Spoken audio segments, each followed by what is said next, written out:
आज की वीडियो में हम गाइस बताएंगे आपको फोल्डर कैसे चिपकाया जाता है। हैंडसेट हमारा J2, ये हमारा फोल्डर, इससे हम आज चिपकाने वाले हैं। Okay,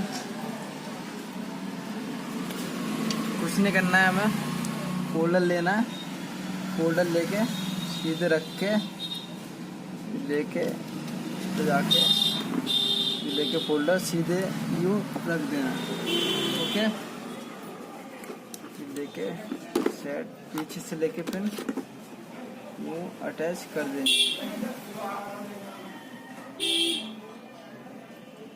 okay, attach pin folder हमारा ओके।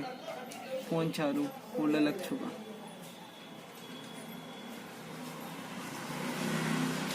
ओके